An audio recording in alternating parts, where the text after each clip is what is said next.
నమస్కారం. దూరదర్శన్ వార్తా ప్రసారానికి స్వాగతం. వివరాల్లోకి వెళ్లే ముందుగా ముఖ్యాంశాలు చూద్దాం. కోవిడ్ తరహా మహమ్మారులను ముందస్తుగా గుర్తించేందుకు ప్రాంతీయ వేదికలు అవసరమన్న నరేంద్ర మోదీ, కరోనాపై 10 పొరుగు దేశాలతో వర్చువల్ సమావేశంలో ప్రధాని సూచన. మహానగరం హైదరాబాద్కు మరో అరుదైన గుర్తింపు, 2020 ట్రీ సిటీ ఆఫ్ ది వరల్డ్గా ఎంపిక. పశ్చిమ బెంగాల్లో అమిత్ షా పర్యటన, బంగారు బెంగాల్ సాధనకు బీజేపీకి అవకాశమివ్వాలని వినతి. వచ్చే నెలలో విద్యార్థులతో ప్రధాని పరీక్షపై చర్చ. ఈసారి ఆన్లైన్లోనే కార్యక్రమం జరుగుతుందన్న కేంద్ర విద్యామంత్రి రమేష్ పోఖ్రియాల్. న్యాయవాద దంపతుల హత్య కేసుని సుమోటోగా స్వీకరించిన హైకోర్టు, నిష్పక్షపాతంగా దర్యాప్తు జరపాలని ప్రభుత్వానికి ఆదేశం. కరోనా వ్యాప్తి పట్ల ప్రజలు అప్రమత్తంగా ఉండాలి. విధిగా మాస్క్ను ధరించడం, ఇతరులతో మాట్లాడేటప్పుడు కనీసం 6 అడుగుల భౌతిక దూరం పాటించాలి. తరచూ చేతులను శుభ్రంగా కడుక్కోవడం, వైద్యులు సూచించిన విధంగా ముందస్తు జాగ్రత్త చర్యలు పాటించడం ద్వారా కరోనాను నిరోధించవచ్చు. వార్తల్లోని వివరాలు. భారత్తో పాటు పొరుగు దేశాల్లో ఆరోగ్య పరిరక్షణ, కోవిడ్ కట్టడికి చర్యలు తీసుకుంటున్నట్లు ప్రధానమంత్రి నరేంద్ర మోదీ తెలిపారు. కోవిడ్-19 నిర్వహణ అనుభవాలు, భవిష్య ప్రణాళిక అనే అంశంపై 10 పొరుగు దేశాలతో జరిగిన వర్చువల్ సమావేశాన్ని ఉద్దేశించి ప్రధానమంత్రి ప్రసంగించారు. కోవిడ్ సంక్షోభ సమయంలో పొరుగు దేశాల మధ్య సమన్వయం పెరిగిందని అన్నారు.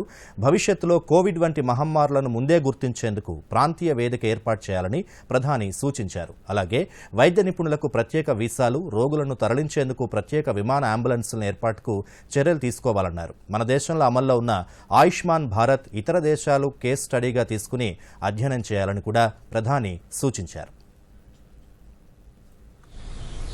Can we consider creating a special visa scheme for our doctors and nurses so that they can travel quickly within our region during health emergencies on the request of the receiving country?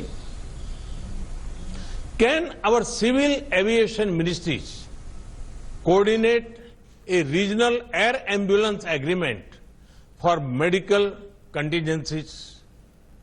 Can we create a regional platform for collecting, compiling and studying data about the effectiveness of COVID-19 vaccines among our population? Can we similarly create a regional network for promoting technology-driven epidemiology for preventing future pandemics? And beyond COVID-19, can we also share our successful public health policies and schemes? న్యాయవాద దంపతులు వామన్ రావు, నాగమణుల హత్యను high court సుమోటోగా స్వీకరించింది. హత్యపై ప్రభుత్వాన్ని నివేదిక కోరింది. నిర్దిష్ట కాల పరిమితిలో దర్యాప్తు పూర్తి చేయాలని, సాక్ష్యాలను పగడ్బందీగా స్వీకరించాలని ఆదేశించింది. న్యాయవాదుల హత్య ప్రభుత్వాన్ని, విశ్వాసాన్ని ప్రశ్నించేలా ఉందని కోర్టు వ్యాఖ్యానించింది. ప్రభుత్వం విశ్వాసాన్ని నిలబెట్టుకోవాలని పేర్కొంది. విచారణను మార్చి 1కి వాయిదా వేసింది. పెద్దపల్లి జిల్లాలో న్యాయవాద దంపతుల దారుణ హత్య పథకం ప్రకారమే జరిగిందని బీజేపీ రాష్ట్ర అధ్యక్షుడు బండి సంజయ్ ఆరోపించారు. హత్యకు గురైన వామనరావు తల్లిదండ్రులను బండి సంజయ్ పరామర్శించారు. అనంతరం మీడియాతో మాట్లాడుతూ నిందితులపై కఠిన చర్యలు తీసుకోవాలని సంజయ్ డిమాండ్ చేశారు.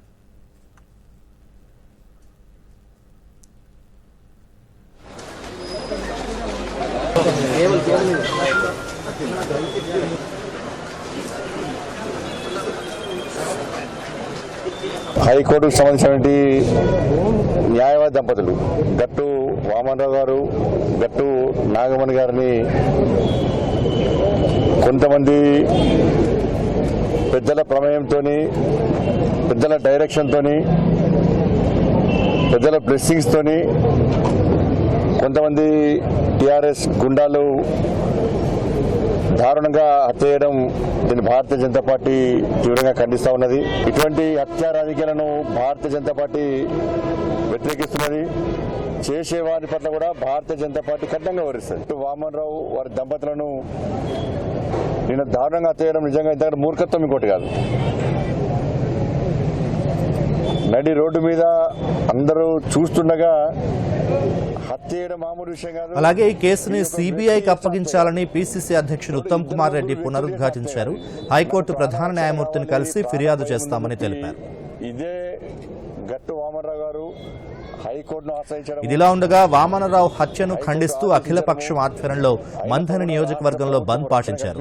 స్థానిక ఎమ్మెల్యే దుద్దిళ్ల శ్రీధర్ బాబు ఆధ్వర్యంలో అఖిలపక్ష నాయకులు రాస్తారోకో కూడా నిర్వహించారు. మరోవైపు న్యాయవాద దంపతుల హత్యను నిరసిస్తూ రాష్ట్రంలోని న్యాయవాదులు విధులను బహిష్కరించారు. హైకోర్టు వద్ద నిరసన ప్రదర్శన నిర్వహించారు. హత్యపై సిట్టింగ్ జడ్జి చేత విచారణ జరిపించాలని డిమాండ్ చేశారు.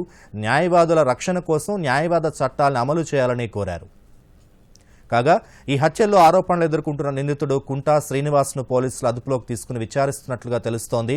మరోవైపు ఈ కేసులో నిందితుడిగా ఆరోపణలు ఎదుర్కొంటున్న కుంటా శ్రీనివాస్ని పార్టీ నుంచి సస్పెండ్ చేస్తున్నట్లు టీఆర్ఎస్ ప్రకటించింది. ఈ ఆదేశాలు తక్షణమే అమల్లోకి వస్తాయంటూ పార్టీ తెలియజేసింది.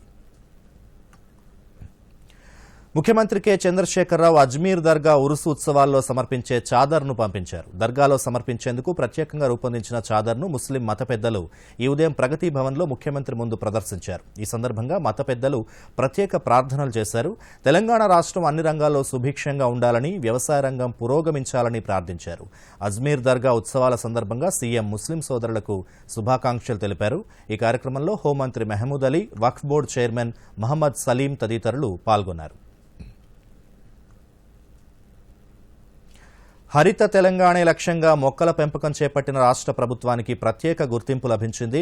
ఐక్యరాజ్య సమితి ఆహార వ్యవసాయ సంస్థ FAOతో కలిసి పనిచేస్తున్న ఆర్బోర్ డే ఫౌండేషన్ సంస్థ హైదరాబాద్ మహానగరాన్ని 2020 tree city of the world గా ప్రకటించింది. మున్సిపల్ శాఖ మంత్రి కేటీఆర్ ఈ విషయాన్ని ట్విట్టర్ వేదికగా వెల్లడించారు. Tree city of the world గా హైదరాబాద్ ను ఆర్బర్ డే ఫౌండేషన్ గుర్తించడం చాలా సంతోషకరమైన విషయమంటూ కేటీఆర్ ట్వీట్ చేశారు.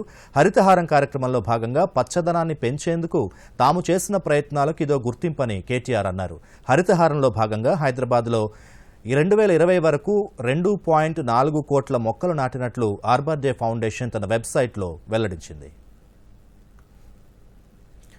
అనుకున్న పని పూర్తి చేయాలనే పట్టుదల, నిర్దేశించుకున్న లక్ష్యాన్ని చేరుకోవాలనే తపన, సవాళ్లను తట్టుకుంటూ సంకల్పం వైపు సాగిన ఆ మహిళల ప్రస్థానం ఓ గ్రామ రూపురేఖలు మార్చింది.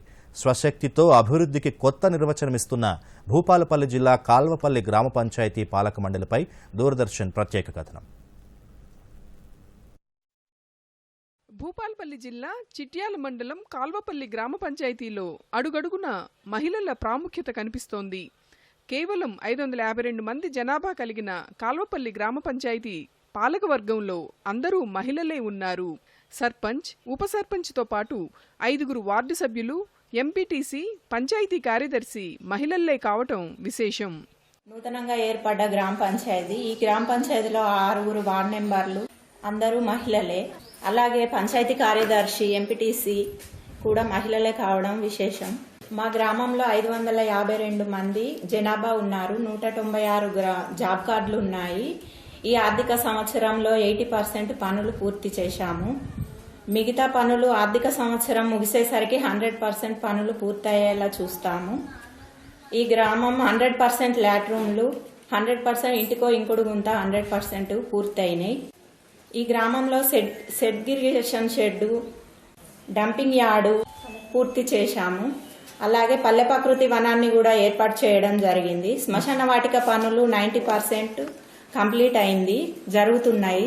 అది కొత్త గ్రామ పంచాయతీ అయినా కూడా అందరూ మహిళలే ఎన్నుకోవడం జరిగింది. ఈ గ్రామంలో ఏకగ్రీవంగా అందరం కలిసి ఈ గ్రామంలో ఏ పనులున్నా అన్ని పూర్తి చేయాలని అనుకుంటున్నాం. రాబోయే 3 ఏళ్లలో ఈ గ్రామాన్ని అన్ని విధాల అభివృద్ధి చేయాలని అనుకుంటున్నాము. గ్రామాభివృద్ధే లక్ష్యంగా ఇక్కడి మహిళలు అభివృద్ధి పదంలో నడుస్తున్నారు. ప్రజలకు కావలసిన సేవలను సత్వరం అందిస్తూ ప్రజాభిమానం పొందుతున్నారు. ఇదే సమయంలో ప్రభుత్వ పథకాల అమలులో కూడా ముందు వరుసలో ఉండి రాణిస్తున్నారు. గత ఏడాది ప్రభుత్వం ప్రతిష్టాత్మకంగా చేపట్టిన పల్లె ప్రగతి పనుల్లో కాలువపల్లి జిల్లా స్థాయిలో ఉత్తమ గ్రామ పంచాయతీగా నిలిచింది. 30 రోజుల కార్యాచరణ ప్రణాళికల భాగంగా మా కాలువపల్లి గ్రామానికి ఉత్తమ గ్రామ పంచాయతీగా అవార్డు వచ్చింది. అలాగే పల్లె ప్రగతి పనులలో భాగంగా segregation shed, dumping yard, crematoria, అలాగే మన పల్లె ప్రకృతి వనము, నర్సరీ అన్ని కూడా మేము బాగా చేస్తున్నాము. MGNREGS మహాత్మా గాంధీ జాతీయ గ్రామీణ ఉపాధి హామీ పథకంలో భాగంగా మా గ్రామానికి 196 జాబ్ కార్డులు ఉన్నాయండి.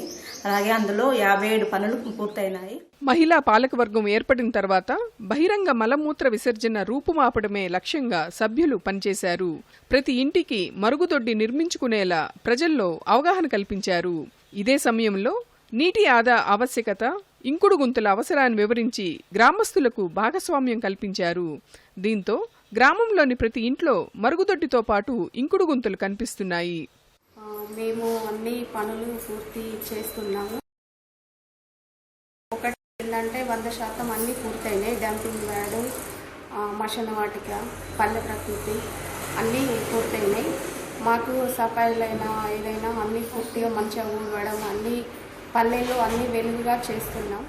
కేంద్ర ప్రభుత్వం అమలు చేస్తున్న మహాత్మా గాంధీ జాతీయ గ్రామీణ ఉపాధి పథకంను పూర్తి స్థాయిలో గ్రామస్తులు సద్వినియోగం చేసుకుంటున్నారు. వర్మీ కంపోస్ట్ ఎరువుల తయారీతో పాటు మొక్కల పెంపకం వంటి కార్యక్రమాలను చేపట్టి గ్రామాన్ని ఆర్థికంగా బలోపేతం చేసుకుంటున్నారు. అటు అభివృద్ధిలో, ఇటు ప్రజాసేవలో అగ్రస్థానంలో నిలుస్తున్న కాల్వపల్లి పంచాయతీ చుట్టుపక్కల గ్రామాలకు ఆదర్శంగా నిలుస్తోంది. అధికారులు సైతం ఇతర గ్రామాల ప్రజలకు కాల్వపల్లిని ఉదాహరణగా చూపుతున్నారు. Bureau report, Doordarshan news.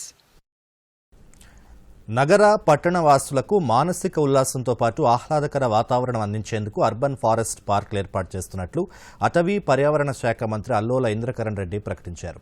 Adilabad జిల్లా నేరేడిగొండ మండలం బోధ్ ఎక్స్ప్రెస్ రోడ్ వద్ద జాతీయ రహదారి సమీపంలో కుంటాల సోమన్న హరితవనం పార్కుకు మంత్రి శంకుస్థాపన చేశారు. 180 హెక్టార్లలో 6,23,00,000 రూపాయల వ్యయంతో ఈ పార్కును అటవీ శాఖ ఏర్పాటు చేస్తోంది. ఈ సందర్భంగా మంత్రి మాట్లాడుతూ ప్రతి అటవీ బ్లాక్లో జన ఆవాసాలకు దగ్గరగా అర్బన్ ఫారెస్ట్ పార్కులు అభివృద్ధి చేస్తున్నామని చెప్పారు. ఈ పార్కులో వాకింగ్ ట్రాక్, జంగిల్ లాడ్జెస్ తదితర సౌకర్యాలు ఏర్పాటు చేస్తున్నట్లు మంత్రి తెలిపారు. కోట్ల మొక్కలు నాటాలి తెలంగాణలో అని చెప్పి ఒక ప్రణాళిక రూపొందించుకొని కట్టుదిట్టమైనటువంటి కార్యక్రమం తీసుకొని ఇవాళ గ్రామంలో మనము ఏదైతే ఇక్కడ మొక్కలు పెంచే నర్సరీలు ఉన్నాయి, గతంలో బోధ్ తాలూకా మొత్తం కలిసి ఒక 2 నర్సరీలు కూడా ఇక్కడ కనబడకపోతుండే. ఈ రోజు గ్రామంలో నర్సరీలు ఉన్నాయి. ఫారెస్ట్ అధికారులు దాని సలహాలు, సూచనలు ఇస్తా ఉన్నారు. ఈ హరితారం కోసము, పచ్చదనం కోసం ఖర్చు పెట్టాలని ప్రణాళికలు ఇవ్వడం జరిగింది. మిషన్ భగీరథతో మారుమూల ప్రాంతాల్లోని గ్రామాలు, తండాల్లోని ప్రజల ఆరోగ్యంలో గణనీయమైన మార్పులు వస్తున్నాయని ఆదిలాబాద్ ఎమ్మెల్యే జోగు రామన్ అన్నారు. ఏటా సీజనల్ వ్యాధులు, కలుషిత నీటితో గ్రామీణ ప్రాంతాల ప్రజలు అనారోగ్యం బారిన పడేవారని, ప్రస్తుతం మిషన్ భగీరథ ద్వారా స్వచ్ఛమైన నీరు లభిస్తూ ఉండడంతో సీజనల్ వ్యాధులు తగ్గుముఖం పట్టాయన్నారు. ఆదిలాబాద్ రూరల్ మండలంలోని మారుమూల దర్లోద్ది, పూనాగూడ గ్రామాల్లో అధికారులతో కలిసి ఆయన పర్యటించారు.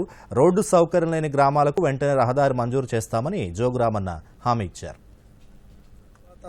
మిగతా కార్యక్రమాలు మంజూరు చేసుకుని రోడ్డు వేస్తే ఒక 3 నుంచి 4 కిలోమీటర్ల దూరం ఉన్నది. దార్లొద్ది వరకు అట్లా ఆల్రెడీ లింగుగూడ నుంచి దార్లొద్ది వరకు పిప్పల్దరి పాత జీపీలో మరి బీటీ రోడ్. బంగారు బెంగాల్ సాధన కోసం బీజేపీకి ఒక అవకాశం ఇవ్వాలని కేంద్ర హోంమంత్రి అమిత్ షా పశ్చిమ బెంగాల్ ప్రజల్ని కోరారు. పశ్చిమ బెంగాల్లో పర్యటిస్తున్న అమిత్ షా 24 పరగణ జిల్లాలోని నామ్ఖానాలో బీజేపీ నిర్వహించిన పరివర్తన్ ర్యాలీలో పాల్గొన్నారు. ఈ సందర్భంగా మాట్లాడుతూ గడిచిన 5 ఏళ్లలో బెంగాల్ అభివృద్ధి కోసం కేంద్రం చేపట్టిన వివిధ పథకాలను వివరించారు. రాష్ట్రంలో బీజేపీ అధికారంలోకి వస్తే మహిళలకు 33% రిజర్వేషన్లు కల్పిస్తుందని హామీ ఇచ్చారు. బెంగాల్ ప్రజలు, ముఖ్యంగా పేదలు, మహిళల స్థితిగతుల్ని మెరుగుపరచడమే తమ పార్టీ లక్ష్యమని అన్నారు. మమతా బెనర్జీ ప్రభుత్వ చర్యలకు బీజేపీ శ్రేణులు ఏమాత్రం బెదరబోవని అమిత్ షా స్పష్టం చేశారు. ये परिवर्तन गंगा सागर को सम्मान देने का परिवर्तन है, यहाँ के मछुआरों की स्थिति में बदलने का परिवर्तन है, यहाँ जंगल में रहने वाले भाइयों की स्थिति को बदलने का परिवर्तन है. और मित्रों, आप मुझे बताओ, बंगाल में जब तक ममता बनर्जी की सरकार है, कानून और व्यवस्था ठीक रह सकती है क्या? मित्रों, आपने ऊपर एक नरेंद्र मोदी जी की सरकार बनाई, एक बड़े इंजन को बंगाल के विकास के लिए दिल्ली में बिठाया है, मगर यहां की सरकार वो इंजन को काम नहीं करने देती. मोदी जी ने जो पैसा भेजा, ये तृणमूल कांग्रेस के गुंडे खा गए. मैं आज यहां आप सबको कहकर जाता हूं, भाजपा की सरकार बनने के साथ ही अम्फान के अंदर जो भ्रष्टाचार हुआ है उसके लिए उच्च स्तरीय जांच कर आपका पैसा खाने वाले सारे लोगों को जेल के हवाले करेंगे।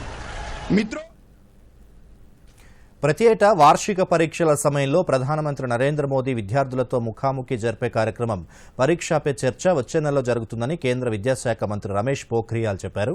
కోవిడ్ నేపథ్యంలో ఈసారి ఈ కార్యక్రమం ఆన్లైన్లో జరుగుతుందని వీడియో సందేశం ద్వారా తెలిపారు. పరీక్షా పే చర్చ కార్యక్రమంలో పాల్గొనేందుకు ఆసక్తిగా ఉన్న విద్యార్థులు ఆన్లైన్ ద్వారా వచ్చే నెల 14వ తేదీలోగా పేర్లు నమోదు చేసుకోవాలని కేంద్ర మంత్రి సూచించారు. ఆన్లైన్ పోటీ ద్వారా విద్యార్థులను ఎంపిక చేస్తామన్నారు. ఇందుకు గాను వారికి ఆన్లైన్లో రాత పరీక్ష నిర్వహించనున్నట్లు రమేష్ పోఖ్రియాల్ తెలిపారు. కాగా ప్రధాని ట్విట్టర్ వేదికగా స్పందిస్తూ విద్యార్థులు, తల్లిదండ్రులు, ఉపాధ్యాయులు పెద్ద సంఖ్యలో పరీక్షా పే చర్చ కార్యక్రమంలో పాల్గొనాలని విజ్ఞప్తి చేశారు. ఎటువంటి ఒత్తిడికి లోనవ్వకుండా విద్యార్థులు పరీక్షలకు హాజరవ్వాలని ప్రధాని సూచించారు. జమ్మూ కశ్మీర్ సందర్శనలో ఉన్న 24 మంది విదేశీ దౌత్యవేత్తల బృందం ఈరోజు జమ్మూను సందర్శించింది. ఈ సందర్భంగా భద్రతను పెంపొందించేందుకు తీసుకుంటున్న చర్యలను ఆర్మీ, జమ్మూ కశ్మీర్ పోలీసు అధికారులు వారికి వివరించారు. ఆర్టికల్ 370 రద్దు తర్వాత కొనసాగుతున్న శాంతియుత పరిస్థితులు, ఇటీవల జరిగిన జిల్లా అభివృద్ది మండళ్ల ఎన్నికల గురించి కూడా అధికారులు దౌత్యవేత్తలకు వివరించారు. స్థానికంగా అమల్లో ఉన్న అభివృద్ది కార్యక్రమాలను వారు క్షేత్రస్థాయిలో పరిశీలించారు. దౌత్యవేత్తల బృందం బుధవారం కశ్మీర్ను సందర్శించింది.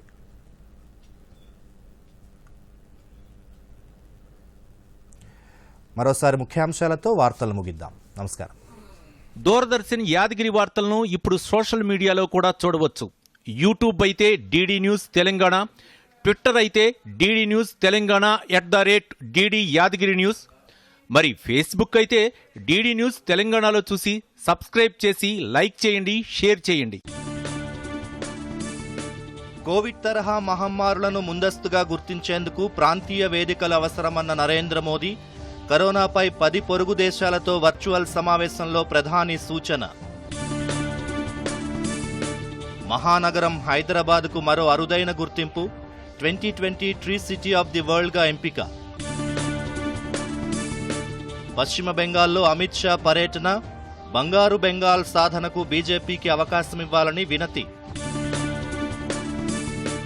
వచ్చే నెలలో విద్యార్థులతో ప్రధాని పరీక్షా పే చర్చ. ఈసారి ఆన్లైన్లోనే కార్యక్రమం జరుగుతుందన్న కేంద్ర విద్యా మంత్రి రమేష్ పోఖ్రియాల్. న్యాయవాద దంపతుల హత్య కేసుని సుమోటోగా స్వీకరించిన హైకోర్టు, నిష్పక్షపాతంగా దర్యాప్తు జరపాలని ప్రభుత్వానికి ఆదేశం.